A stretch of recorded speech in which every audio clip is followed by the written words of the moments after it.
यह कहानी है अर्जुन की।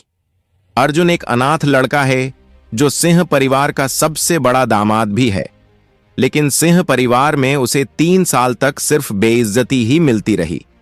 3 साल बाद उसकी जिंदगी में ऐसा बदलाव आया कि उसने न केवल सबको हैरान कर दिया बल्कि अपने दुश्मनों को भी एक एक कर उसने हरा दिया। आखिर ऐसा क्या हुआ था अर्जुन की जिंदगी में?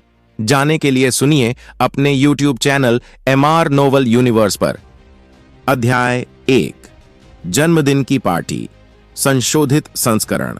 सिंह हवेली शानदार लाइटों से जगमगा रही थी। आखिर आज सिंह परिवार की मुखिया सुमित्रा देवी का 75वां जन्मदिन जो था। परिवार के सभी सदस्य इस खास मौके पर मौजूद थे। पार्टी शुरू हो चुकी थी और एक एक करके सभी लोग सुमित्रा देवी को महंगे उपहार दे रहे थे। इतने कीमती तोहफे देखकर वे बेहद प्रसन्न थीं। तभी उनकी सबसे बड़ी पोती सिया का पति अर्जुन उनके सामने आया और बोला, दादी, आशा अनाथालय की वार्डन सरिता मैडम को कैंसर हो गया है। उनके इलाज के लिए मुझे पैसों की जरूरत है। क्या आप मुझे 10 लाख रुपए उधार दे सकती हैं?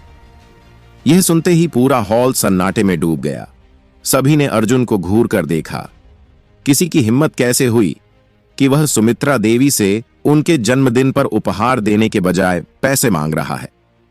3 साल पहले महेंद्र सिंह ने अर्जुन को अपने साथ सिंह हवेली लाकर रखा था। उनकी जिद पर ही सिया की शादी अर्जुन से हुई थी। लेकिन शादी के कुछ ही महीनों बाद महेंद्र सिंह का देहांत हो गया। उनके निधन के बाद अर्जुन की जिंदगी मुश्किलों से घिर गई। परिवार के लोग उसे घर से निकालने का मौका ढूंढते रहते थे।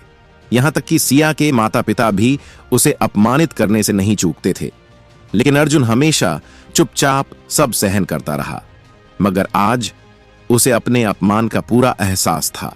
फिर भी सरिता मैडम की जान बचाने के लिए उसे सुमित्रा देवी से मदद मांगनी पड़ी। वही सरिता मैडम जिन्होंने उसे बचपन में सहारा दिया था और पाला था। वह उनके लिए कुछ भी कर सकता था। उसने सोचा था कि शायद जन्मदिन के मौके पर सुमित्रा देवी का मूड अच्छा होगा और वे दयालुता दिखाते हुए मदद कर देंगी। लेकिन नतीजा उल्टा निकला। जैसे ही सुमित्रा देवी ने उसकी बात सुनी, उनकी मुस्कान गायब हो गई।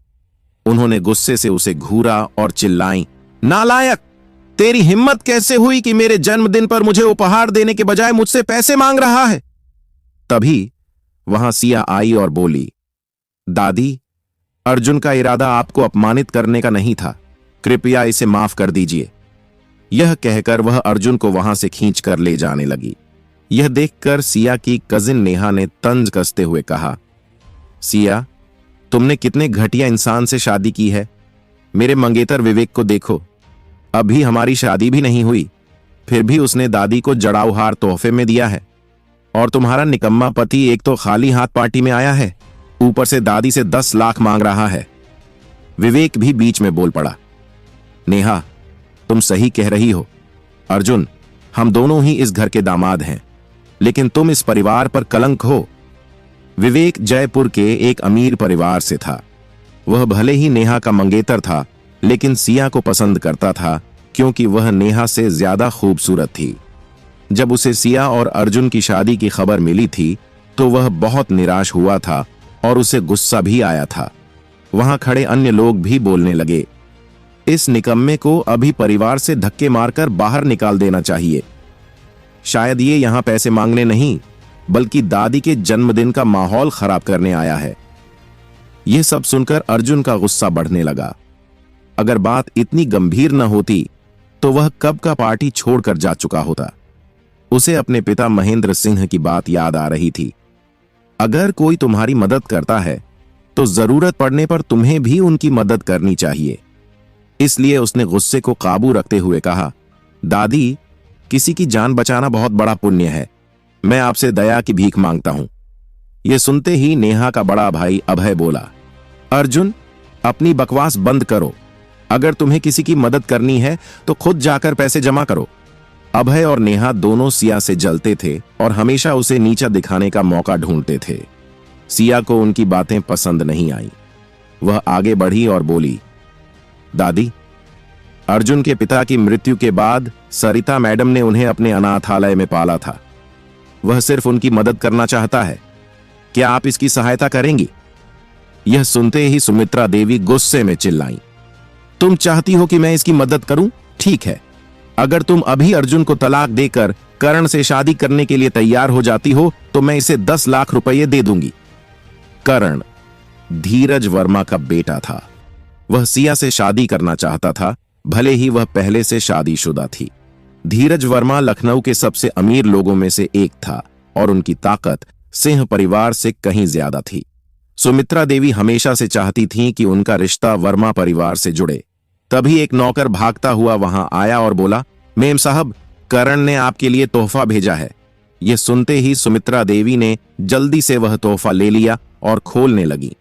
जैसे ही उन्होंने पैकेट खोला, उसमें रखे तोहफे को देखकर सभी दंग रह गए। वह एक सोने की मूर्ति थी जिसमें कई महंगे रत्न जड़े हुए थे। देखने से ही पता चल रहा था कि वह बहुत शानदार और महंगी थी। सुमित्रा देवी यह देखकर बेहद खुश हुईं और मन ही मन सोचने लगीं, काश करण ही मेरा दामाद होता तो कितना अच्छा होता। अध्याय 2। कौन है अर्जुन?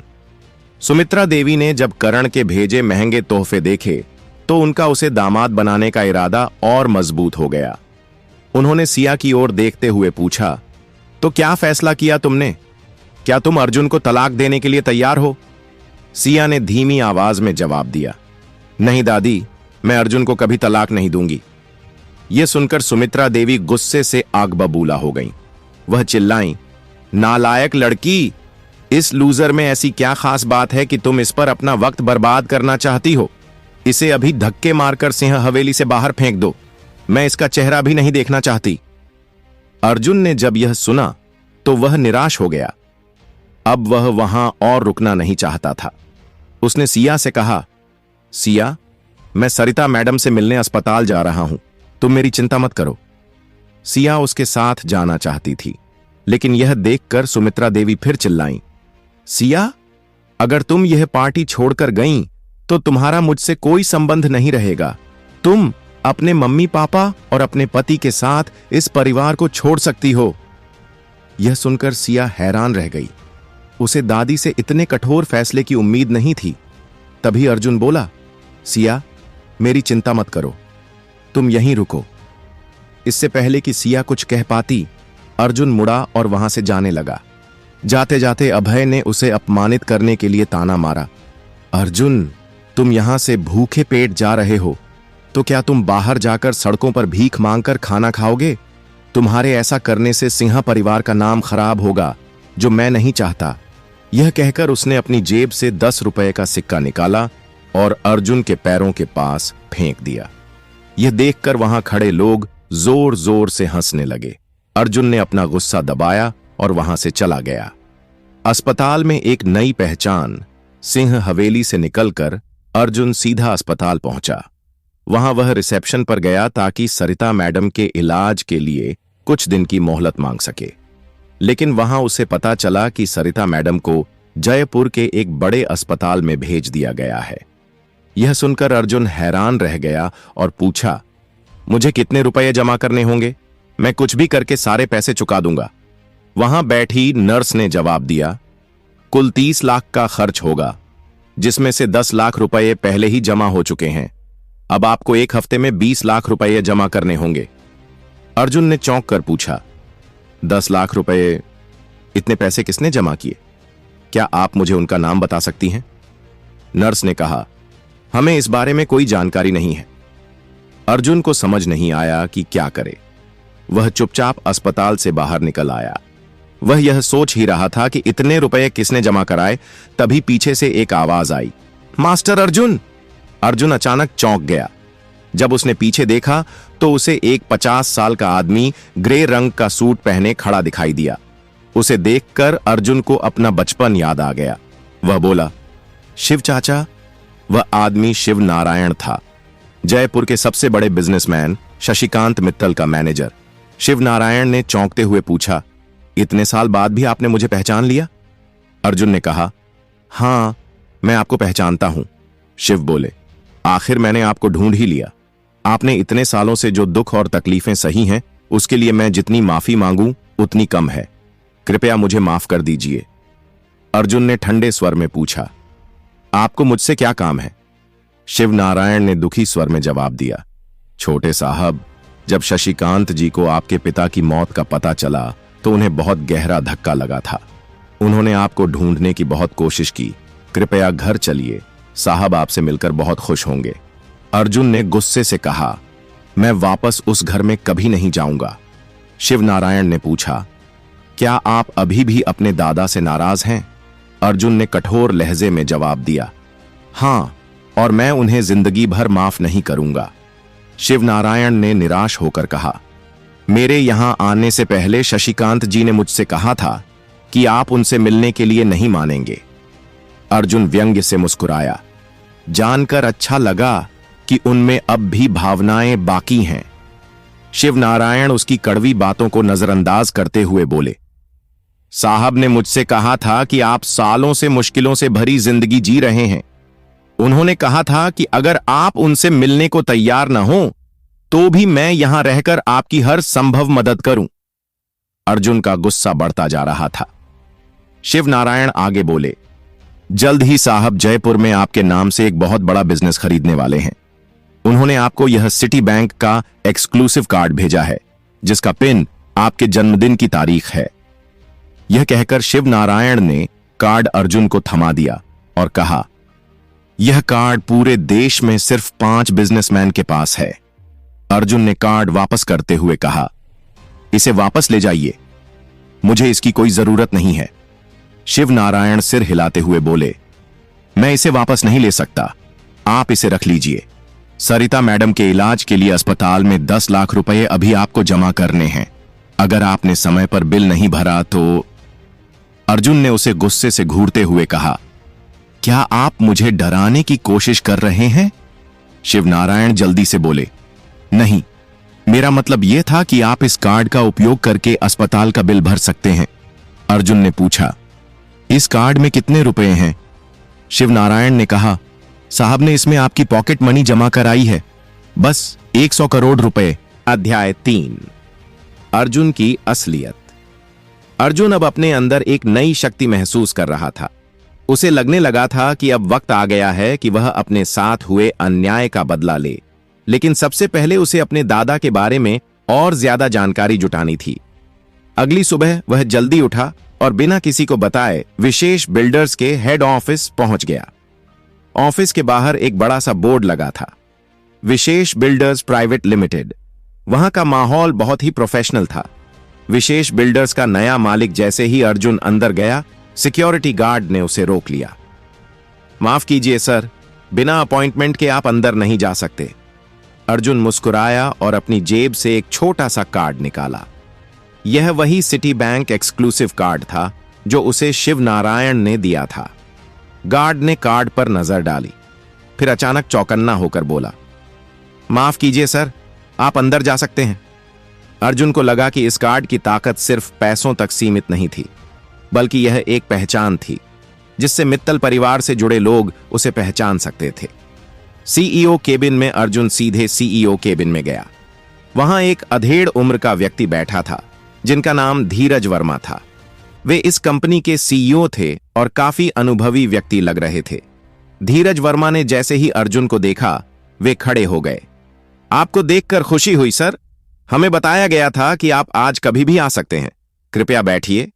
अर्जुन बैठते हुए बोले, धीरज जी, मुझे इस कंपनी के बारे में सब कुछ जानना है। धीरज वर्मा ने मुस्कुराते हुए एक फाइल अर्जुन की तरफ बढ़ाई। विशेष बिल्डर्स अब पूरी तरह से आपका है सर। यहां 500 से ज्यादा कर्मचारी काम करते हैं और यह लखनऊ की सबसे बड़ी कंस्ट्रक्शन कंपनी है। अर्जुन ने ध्यान से फाइल पढ़ी।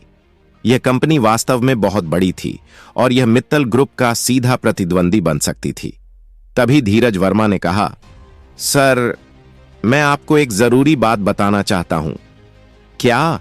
अर्जुन ने पूछा।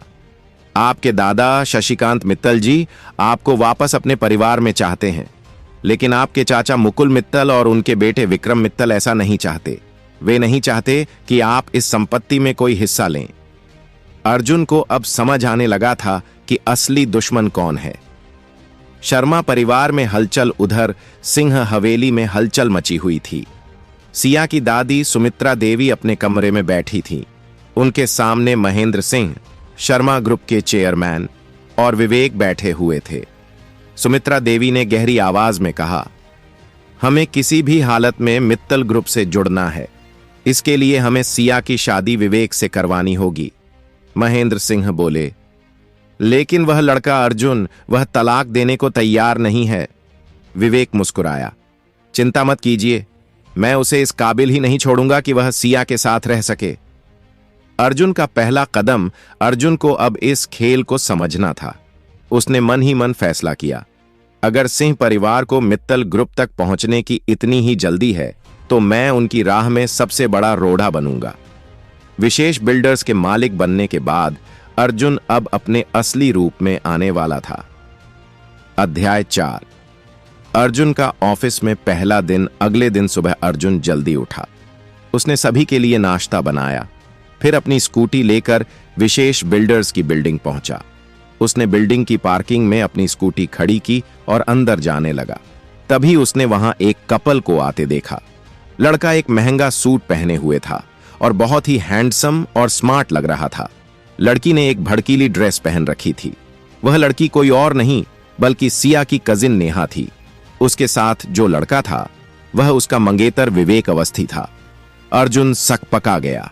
उसे समझ नहीं आ रहा था कि वे दोनों यहां क्या कर रहे थे, लेकिन वह जानता था कि अगर वह किसी मुश्किल में नहीं पड़ना चाहता था तो उसे उन्हें नजरअंदाज करना पड़ेगा। लेकिन इससे पहले कि वह छिप पाता, उन दोनों ने उसे देख लिया। सबसे पहले नेहा ने उसे पहचाना। वह चिल्लाई, अर्जुन! नेहा ने उसे अच्छे तरीके से पुकारा था, फिर भी अर्जुन के शरीर में एक सिहरन दौड़ गई। अर्जुन जहां था वहीं रुक गया। जब नेहा उसके पास पहुंची तो अर्जुन ने पूछा, नेहा, तुम यहां कैसे? नेहा हंसते हुए बोली, विवेक यहां इस कंपनी की वाइस चेयरमैन मिस स्वाति से मिलने आया है। मैं उसकी मदद करने के लिए आई हूं। फिर वह विवेक की तरफ मुड़ी और उसे प्यार से देखते हुए बोली, अवस्थी ग्रुप विशेष बिल्डर्स के साथ कई बड़े प्रोजेक्ट करने की योजना बना रहा है। इससे अवस्थी परिवार को बहुत फायदा होगा। वह अर्जुन की ओर गर्व भरी नजरों से देखते हुए बोली, भविष्य में सिंह ग्रुप को भी इस पार्टनरशिप से बहुत फायदा होगा। अर्जुन को नहीं पता था कि अवस्थी ग्रुप और विशेष बिल्डर्स के बीच कोई साझेदारी थी। उसने अभी कंपनी संभाली थी, इसलिए उसके पास सारी जानकारी नहीं थी। लेकिन उसने अपने चेहरे पर एक झूठी आदर भरी मुस्कान रखी और बोला, मिस्टर विवेक सचमुच एक महान और शानदार बिजनेसमैन हैं। आपकी जैसी जोड़ी तो पूरे देश में क्या, पूरी दुनिया में भी किसी की नहीं होगी। विवेक ने अर्जुन की तरफ नफरत से देखा। उसे अर्जुन पर बहुत गुस्सा आ रहा था। कल सबके सामने सुमित्रा देवी ने इस लूजर की कितनी बेइज्जती की थी, मगर आज यह जोकर ऐसे मुस्कुरा रहा था जैसे कुछ हुआ ही ना हो। सच तो यह था कि विवेक को नेहा नहीं बल्कि सिया पसंद थी। उसे लगता था कि अगर अर्जुन नहीं होता तो वह आसानी से सिया से शादी कर सकता था।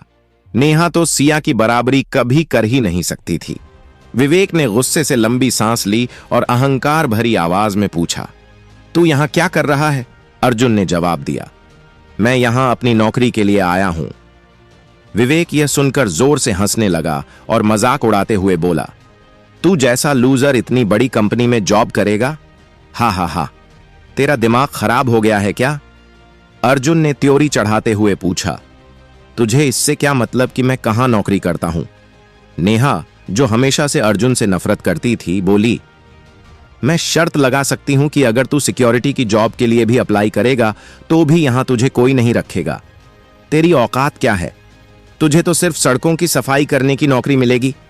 विवेक ने कुटिल मुस्कान दी और कहा, तेरी औकात कचरे के ढेर जैसी है, लेकिन हम परिवार वाले हैं। मैं इस कंपनी की वाइस चेयरमैन को जानता हूं। मैं तेरी सिफारिश कर सकता हूं कि तुझे सफाई करने की जॉब मिल जाए, लेकिन इसके लिए तुझे मेरे पैरों में गिरकर माफी मांगनी पड़ेगी। अर्जुन ने अपने होंठ टेढ़े किए और मुंह बनाते हुए बोला, मैं किस जॉब के लिए आया हूं तुझे क्या मतलब? तुझे अपनी कंपनी पर ध्यान देना चाहिए। विशेष बिल्डर्स बहुत बड़ी कंपनी है। वह तुम जैसे ऐरे गैरों के साथ काम नहीं करना चाहेगी। विवेक का पारा चढ़ गया। वह गुर्राते हुए बोला, ए लूजर, तूने किसे ऐरा गैरा बोला? अर्जुन ने अपमान भरी आवाज में जवाब दिया, तुझे। यह कहकर अर्जुन मुड़ा और बिल्डिंग की तरफ बढ़ गया। पीछे से विवेक की गुस्से भरी आवाज आ रही थी, लेकिन उसने अनसुना कर दिया। विवेक चिल्लाया, तेरी इतनी हिम्मत? रुक, वहीं रुक। वह तेजी से अर्जुन की तरफ भागा। वह उसे सबक सिखाना चाहता था और उसके मुंह पर 2 घूंसे मारना चाहता था, लेकिन अब तक वे लोग बिल्डिंग के अंदर आ चुके थे। विवेक को डर था कि यहां झगड़ा करने से उसकी साख पर असर पड़ेगा और कहीं वाइस चेयरमैन गुस्सा न हो जाए, इसलिए उसने अपना गुस्सा फिलहाल दबा दिया। उसने दांत पीसते हुए कहा, आज तेरी किस्मत अच्छी थी जो तू मेरे हाथों से बच गया, लेकिन अगली बार तुझे इसका खामियाजा भुगतना पड़ेगा। अर्जुन उसकी बात का कोई जवाब दिए बिना लिफ्ट में घुस गया।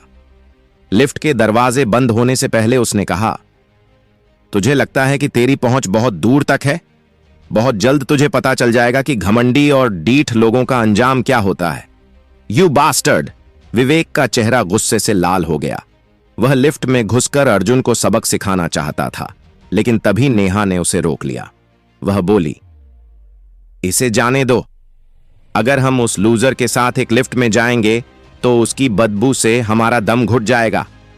उसकी बातों पर सिर हिलाते हुए विवेक बोला, आज तो तू बच गया, मगर अगली बार तू मेरे हाथों से नहीं बच पाएगा।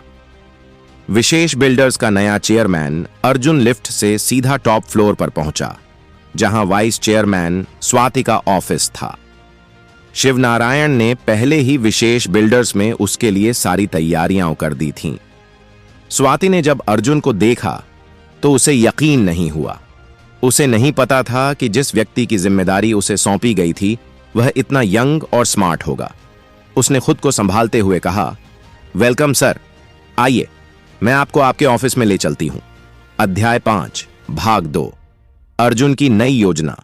विवेक सूरज को विशेष बिल्डर्स से बाहर निकाले जाने की खबर पूरे व्यापार जगत में आग की तरह फैल गई। अवस्थी ग्रुप की साख को जबरदस्त झटका लगा था। कंपनी के शेयर नीचे गिरने लगे थे और उनके बड़े इन्वेस्टर्स चिंतित हो गए थे। उधर अर्जुन ऋषभ अपने ऑफिस में बैठा था। उसकी आंखों में एक अलग ही चमक थी। उसने अपनी पहली चाल सही चली थी, लेकिन यह तो सिर्फ शुरुआत थी। तभी स्वाति दरवाजे पर दस्तक देकर अंदर आई। सर, अवस्थी ग्रुप के सीईओ महेंद्र अवस्थी ने हमसे मीटिंग के लिए अनुरोध किया है। वो इस फैसले पर पुनर्विचार चाहते हैं, स्वाति ने कहा। अर्जुन मुस्कुराया।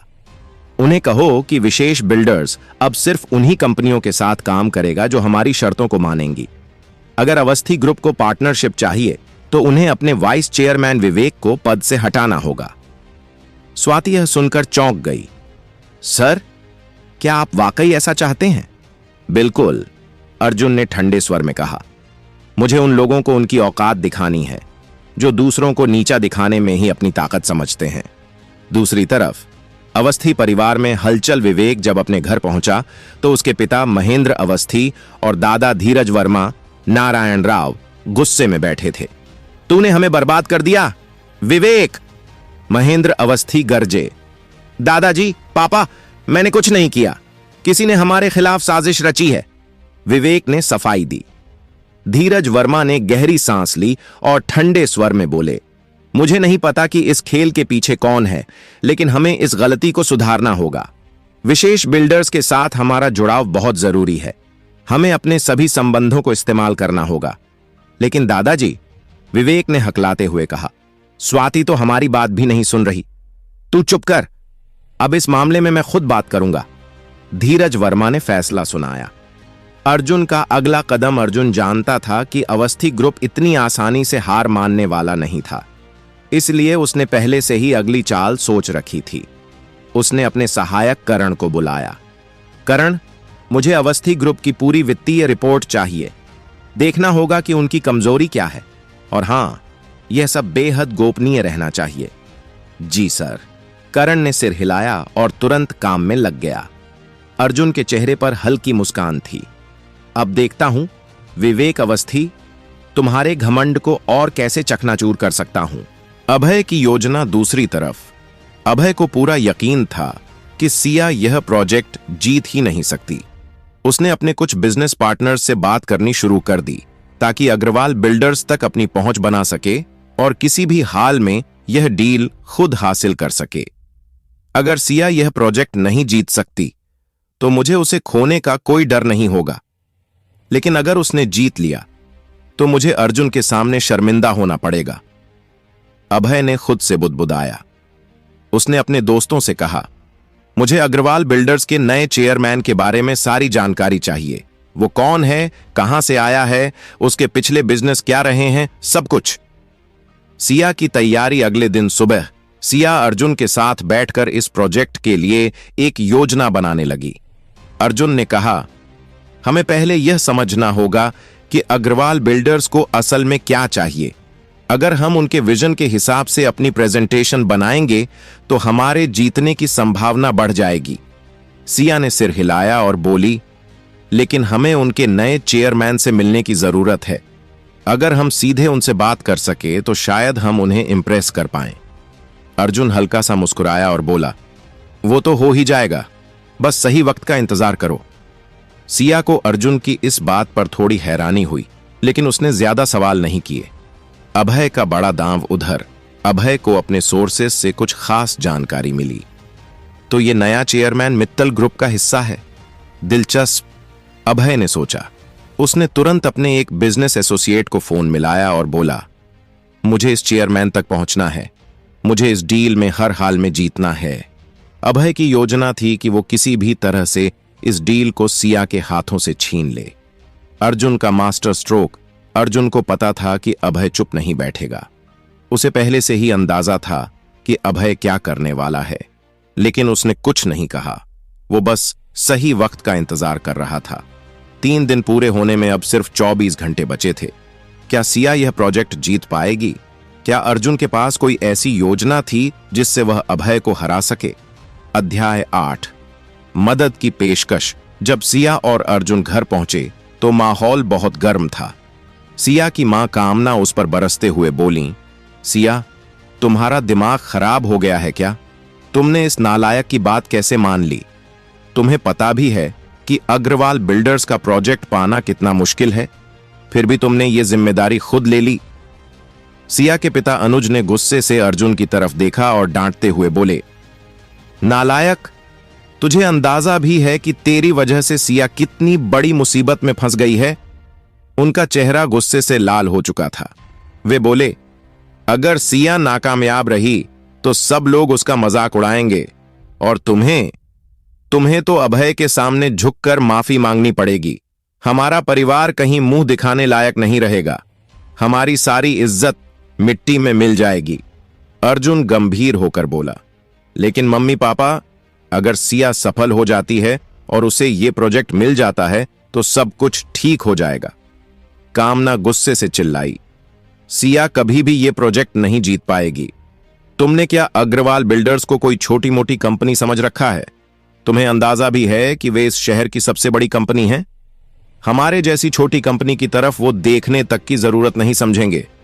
अर्जुन हल्की मुस्कान के साथ बोला, वे हमारी तरफ जरूर देखेंगे और मैं जानता हूं कि सिया ये प्रोजेक्ट जरूर हासिल करेगी। वो सफल जरूर होगी। कामना उस पर हंसते हुए बोली, अच्छा, तुम्हें कैसे पता? क्या तुम अग्रवाल बिल्डर्स के मालिक हो? हमें तो पता ही नहीं था कि तुमने इतना बड़ा राज छिपा रखा है। फिर उसे घूरते हुए बोली, तुमने हमें बेवकूफ समझ रखा है? सिया अपने माता पिता को अर्जुन का मजाक उड़ाते देख नहीं रही थी। वह बोली, मम्मी पापा, अर्जुन को मत डांटिए, ये मेरा फैसला था। मैं नहीं चाहती कि कोई हमारे परिवार को नीचा दिखाए। इतने सालों तक हमने बहुत दिक्कतें झेली हैं। अब मेरे पास मौका है कि मैं अपने परिवार का सम्मान वापस ला सकूं। कामना जोर से बोली, कुछ भी हो जाए, यह काम तुम नहीं कर सकती। सिर्फ तुम ही नहीं, अगर तुम्हारी दादी भी होती तो भी वे अग्रवाल बिल्डर्स से ये प्रोजेक्ट नहीं जीत पाती। वे उन्हें कोई भाव तक नहीं देंगे। उनकी कहासुनी के बीच अर्जुन के चेहरे पर एक कड़वी मुस्कान आ गई। वह शर्त लगा सकता था कि उसके सास ससुर कभी सोच भी नहीं सकते थे कि उनका दामाद असल में अग्रवाल बिल्डर्स का मालिक था। तभी दरवाजे की घंटी बजी। कामना ने लंबी सांस ली और दरवाजा खोलने चली गई। जब दरवाजा खुला तो अर्जुन ने देखा कि एक लड़का महंगा सूट पहने खड़ा था। वह बेहद हैंडसम और गुड लुकिंग था। कामना के चेहरे पर एक बड़ी मुस्कान आ गई। अरे करण, तुम यहां कैसे? वह लड़का करण था, वर्मा परिवार का सबसे छोटा बेटा। वह लंबे समय से सिया को पाने की कोशिश कर रहा था। करण मुस्कुराते हुए बोला, आंटी, मुझे पता चला कि सिया अग्रवाल बिल्डर्स के प्रोजेक्ट के लिए कोशिश कर रही है। मैंने सोचा कि मैं उसकी मदद कर सकता हूं। थैंक यू करण, तुमने हमें बचा लिया। कामना खुशी से झूमते हुए बोली। वे उसे इतने प्यार से देख रही थीं जैसे वह उनका दामाद हो। उन्होंने तुरंत उसे अंदर बुलाया और कहा, विवेक, क्या तुम सिया की मदद कर सकते हो इस प्रोजेक्ट को हासिल करने में? करण हंसते हुए बोला, बिल्कुल आंटी, मेरे पापा की अग्रवाल बिल्डर्स में अच्छी पहचान है। फिर वह सिया की तरफ मुड़ा। उसने अर्जुन की ओर देखा तक नहीं। उसके लिए अर्जुन एक छोटी चींटी के समान था। वह बोला, डियर, तुम परेशान मत हो। मैं अपने पापा से कहूंगा कि वे तुम्हारी इस काम में मदद करें। असल में करण के पापा की अग्रवाल बिल्डर्स में कोई खास पहचान नहीं थी। उसने बस सिया का दिल जीतने के लिए अपनी बात बढ़ा चढ़ाकर कही थी। सिया जानती थी कि करण उसे पसंद करता है, इसलिए उसने उसे मना करते हुए कहा, करण, थैंक्स फॉर योर हेल्प, लेकिन मैं ये प्रोजेक्ट खुद हासिल कर लूंगी। कामना भौचक्की रह गईं। उन्होंने गुस्से से कहा, सिया, पागल हो गई हो क्या? एक तो करण जी तुम्हारी मदद करने आए हैं और तुम उन्हें मना कर रही हो। सिया चुप रही, लेकिन अर्जुन ने करण से सीधा सवाल किया, सच में तुम सिया की मदद कर सकते हो? मगर कैसे? अग्रवाल बिल्डर्स एक बहुत बड़ी कंपनी है। मुझे नहीं लगता कि तुम्हारे पापा के वहां ज्यादा कनेक्शन होंगे जैसा कि तुम कह रहे हो। तो बताओ, तुम सिया को यह प्रोजेक्ट कैसे दिला सकते हो? करण घृणा से बोला, तुम्हें क्या पता? वर्मा ग्रुप और अग्रवाल बिल्डर्स ने कई प्रोजेक्ट साथ में किए हैं। अभी हाल ही में मेरे पापा ने अग्रवाल बिल्डर्स के साथ 20 करोड़ की डील फाइनल की है। अर्जुन हैरानी से बोला, वाह, मुझे नहीं पता था कि वर्मा परिवार के अग्रवाल बिल्डर्स से इतने गहरे संबंध हैं। करण उपहास करते हुए बोला, यह तो पूरे जयपुर को पता है। फिर उसने अर्जुन का अपमान करते हुए कहा, मैं तुम्हें एक सलाह देता हूं, बेहतर होगा कि तुम सिया को छोड़ दो। तुम जैसा असहाय इंसान उसे कभी खुशी नहीं दे सकता, बल्कि वो तुम्हारी वजह से परेशान रहेगी। सिया गुस्से से बोली, करण, अपनी जुबान पर काबू रखो, मुझे तुम्हारी मदद की जरूरत नहीं है। करण शौक में बोला, सिया, तुम इस लूजर की साइड कैसे ले सकती हो? सिया ने सख्ती से कहा, यह लूजर नहीं है, यह मेरा पति है। तुम इन्हें अपमानित नहीं कर सकते। करण के चेहरे पर निराशा छा गई। वह बोला, अगर तुम यही चाहती हो तो ठीक है, लेकिन अगर तुम ये प्रोजेक्ट हासिल नहीं कर पाई तो मेरे पास रोते हुए मत आना। यह कहकर करण गुस्से से पैर पटकते हुए चला गया। कामना ने गुस्से से अर्जुन को थप्पड़ मारा। नालायक, तुम मेरी बेटी को दुख के सिवा कुछ नहीं दे सकते। अर्जुन ने कुछ नहीं कहा, लेकिन मन ही मन मुस्कुरा रहा था। अब से अग्रवाल बिल्डर्स और वर्मा ग्रुप के बीच सारे रिश्ते खत्म। अध्याय 9, 60 करोड़ की डील। अगले दिन सुबह सिया जल्दी ही अग्रवाल बिल्डर्स के लिए अर्जुन के साथ घर से निकल पड़ी। उसने अपने प्रपोजल की फाइल पिछली रात ही तैयार कर ली थी। कंपनी की बिल्डिंग को सामने देखकर सिया का दिल बैठने लगा। उसे ऐसा लग रहा था कि एक भिखारी किसी अमीर आदमी से करोड़ों रुपये मांगने जा रहा हो। लेकिन सिया ने सुमित्रा देवी को वायदा किया था, इसीलिए उसे हर हाल में इस मुश्किल को पार करना ही था। उसे झिझकते देख अर्जुन ने प्यार से उसके कंधे पर हाथ रखा और कहा, डियर, परेशान मत हो, सब कुछ ठीक होगा। सिया आह भरते हुए बोली, उम्मीद करती हूं कि ऐसा ही हो। ठीक है, मैं अंदर जाती हूं, तुम मेरा यहीं इंतजार करना। एक लंबी सांस लेते हुए सिया बिल्डिंग में चली गई। उसके अंदर जाते ही अर्जुन ने तुरंत अपना फोन निकाला और स्वाति को कॉल किया। हेलो स्वाति, मेरी बीवी ऑफिस में तुमसे मिलने आ रही है। तुम जानती हो ना तुम्हें क्या करना है? बिल्कुल सर, आप चिंता मत कीजिए, आपने जैसा कहा है वही होगा। वैसे मुझे पता चला है कि अग्रवाल बिल्डर्स का वर्मा ग्रुप के साथ अच्छा रिश्ता है, क्या यह सच है? यस सर, हमारे वर्मा ग्रुप के साथ कई प्रोजेक्ट्स हैं, जिनमें से कई पूरे हो चुके हैं और कुछ अभी चल रहे हैं। उन्होंने भी इस होटल प्रोजेक्ट के लिए अपना प्रपोजल भेजा है। अब निर्णय आपको लेना है। अर्जुन ठंडे स्वर में बोला, अग्रवाल बिल्डर्स इस प्रोजेक्ट या भविष्य में किसी भी प्रोजेक्ट में वर्मा परिवार के साथ काम नहीं करेगी। स्वाति हैरान थी, लेकिन खुद को संभालते हुए बोली, जी सर, जैसा आप कह रहे हैं वही होगा। उसी समय सिया बिल्डिंग के अंदर बैठी हुई थी। उसे डर लग रहा था कि स्वाति उससे मिलेंगी भी कि नहीं। तभी वहां एक सुंदर असिस्टेंट आई और सिया से बोली, हेलो, क्या आप मिस सिया सिंह हैं? मिस स्वाति अपने ऑफिस में आपका इंतजार कर रही हैं। सिया ये सुनकर हैरान थी। उसने मन में सोचा, क्या मिस स्वाति को पहले से पता था कि मैं आने वाली हूं? मगर ऐसा कैसे हो सकता है, वो तो मुझे जानती भी नहीं। ऑफिस पहुंचने पर स्वाति ने सम्मान के साथ उसका स्वागत किया और बोली, हेलो सिया, मैं अग्रवाल बिल्डर्स की वाइस चेयरमैन स्वाति हूं। मुझे तुमसे मिलकर बहुत अच्छा लगा। सिया को स्वाति से मिलते हुए डर लग रहा था, क्योंकि स्वाति जयपुर की जानी मानी बिजनेस वुमन थी। उनसे बात करते समय उसकी आवाज कांप रही थी, लेकिन उसने खुद को संभालते हुए कहा, स्वाति, मुझसे मिलने के लिए थैंक्स। मैं यहां होटल प्रोजेक्ट के बारे में बात करने आई हूं। मैं जानती हूं कि सिंह ग्रुप बाकी कंपनियों की तरह ताकतवर और काबिल नहीं है, लेकिन मैं आपको यकीन दिलाती हूं कि हमारी कंपनी पूरी मेहनत और लगन के साथ काम करती है। हमने ऑनलाइन मार्केट में अच्छा नाम कमाया है। यह कहकर उसने अपने कंपनी की पोर्टफोलियो फाइल स्वाति की तरफ बढ़ा दी। इस फाइल में उन सभी प्रोजेक्ट्स की डिटेल्स हैं जिन पर हमारी कंपनी ने काम किया है। स्वाति ने मुस्कुराते हुए फाइल ले ली। थोड़ी देर फाइल देखने के बाद वह सिया की ओर देखती हैं और कहती हैं, मिस सिंह, मैंने आपकी फाइल देख ली है। मुझे लगता है कि इस प्रोजेक्ट के लिए हमारी कंपनी को आपसे अच्छा पार्टनर नहीं मिल सकता। यह प्रोजेक्ट आपकी कंपनी को दिया जाता है। सिया ये सुनकर हक्की बक्की रह गई। उसे विश्वास ही नहीं हो रहा था कि उसे इतनी आसानी से यह प्रोजेक्ट मिल गया था। स्वाति मुस्कुराते हुए कहती हैं, आपका हैरान होना स्वाभाविक है, क्योंकि आपकी कंपनी को हमने पहले कभी कोई प्रोजेक्ट नहीं दिया था।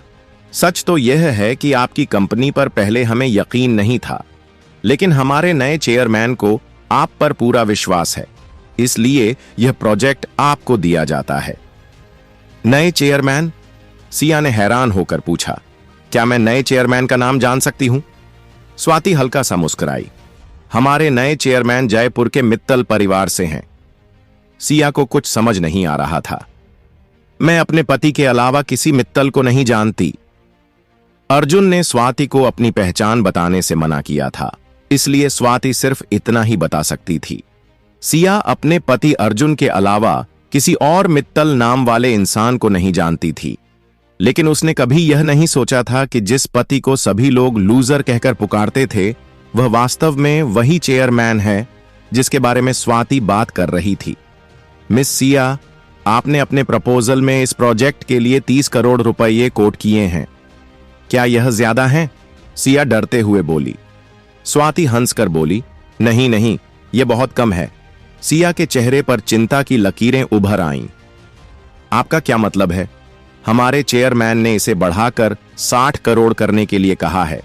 इतना कहकर स्वाति ने कॉन्ट्रैक्ट निकाला और सिया को देते हुए कहा, हमने यह कॉन्ट्रैक्ट आपके आने से पहले ही तैयार करवा लिया था। आप इसे अच्छे से देख लीजिए। अगर आपको सब सही लगे तो हम अभी एग्रीमेंट पर साइन कर सकते हैं। सिया हैरानी से कॉन्ट्रैक्ट को देख रही थी। उसे कभी नहीं लगा था कि जिस अग्रवाल बिल्डर्स के साथ सिंह ग्रुप का काम करना एक सपने जैसा था, वो इतनी आसानी से साइन करने के लिए तैयार था। इसके अलावा जो सुमित्रा देवी ने प्रोजेक्ट के लिए 30 करोड़ की बोली लगाई थी, उसे बढ़ाकर 60 करोड़ कर दिया गया था। यह तो उसके लिए किसी सपने जैसा था। तभी उसे याद आया कि जब वह अग्रवाल बिल्डर्स की बिल्डिंग के एंट्रेंस पर खड़ी थी, तो जहां उसके मन में निराशा और संदेह था, वहीं अर्जुन को पूरा भरोसा था कि उसे ही प्रोजेक्ट मिलेगा। क्या यह संभव है कि उसे पहले से ही पता था? अध्याय 10। मिल गया कॉन्ट्रैक्ट। अचानक सिया के मन में यह ख्याल आया कि मिस स्वाति जिस मिस्टर मित्तल की बात कर रही हैं, वो कहीं उसका पति तो नहीं है। लेकिन बहुत सोचने के बाद उसे यह विचार बेकार लगा। ऐसा कैसे हो सकता है? अर्जुन तो एक अनाथालय में पला बढ़ा था। वह मित्तल परिवार से कैसे जुड़ा हो सकता है? और यह 60 करोड़ की डील, 30 करोड़ ही बहुत ज्यादा थे इस प्रोजेक्ट के लिए। सिया खुद को रोक नहीं पाई और उसने मिस स्वाति से पूछा, स्वाति जी, क्या आप मिस्टर मित्तल का पूरा नाम बता सकती हैं? क्या उनका नाम अर्जुन है? उसकी यह बात सुनकर स्वाति के दिल की धड़कन तेज हो गई। बॉस ने फिलहाल अपनी पहचान छिपाकर रखने को कहा था।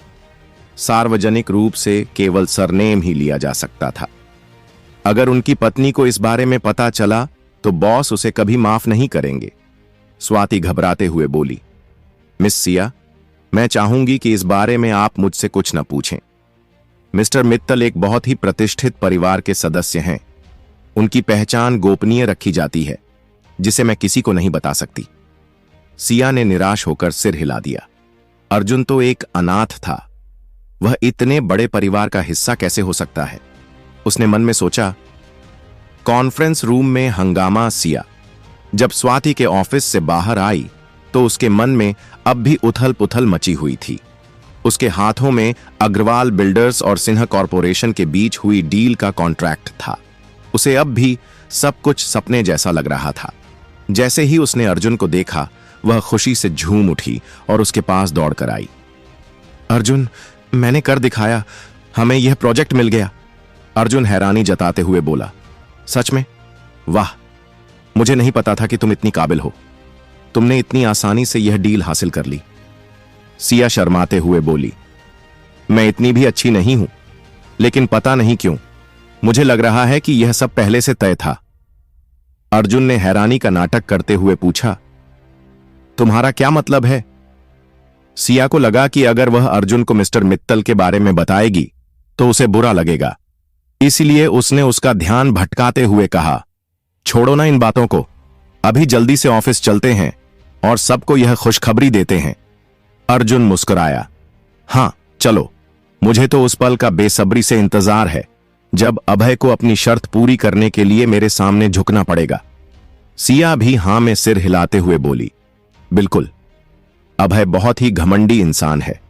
उसे पता चलना चाहिए कि बेइज्जत होने पर कैसा महसूस होता है। असल में सिया भी एक तेज तर्रार लड़की थी। उसके परिवार के लोग हमेशा उसे और उसके पति को नीचा दिखाने की कोशिश करते थे। अब जब उसने यह प्रोजेक्ट जीत लिया था तो वह सबको उनके अपमान का जवाब देना चाहती थी। 10 मिनट बाद दोनों ऑफिस पहुंच गए।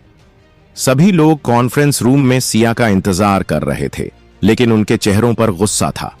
उन्हें पूरा यकीन था कि सिया नाकाम रहेगी। वे यहां सिर्फ उसका मजाक उड़ाने के लिए आए थे। जब उन्होंने देखा कि अर्जुन और सिया इतनी जल्दी वापस आ गए तो सबने उपेक्षा और निंदा भरी नजरों से उन्हें घूरा। अभय तुरंत बोला, सिया, तुम इतनी जल्दी वापस आ गई? नेहा भी उसका मजाक उड़ाते हुए बोली, क्या हुआ, इतनी जल्दी हार मान ली? सुमित्रा देवी, दादी के चेहरे पर निराशा के भाव आ गए। उन्होंने सोचा कि सिया को थोड़ी और कोशिश करनी चाहिए थी, भले ही वह सफल न होती। सिया, तुमने मुझे निराश कर दिया, उन्होंने कड़वे स्वर में कहा। अर्जुन उनकी बातें सुनकर हैरान रह गया। ये लोग इतने घटिया कैसे हो सकते हैं?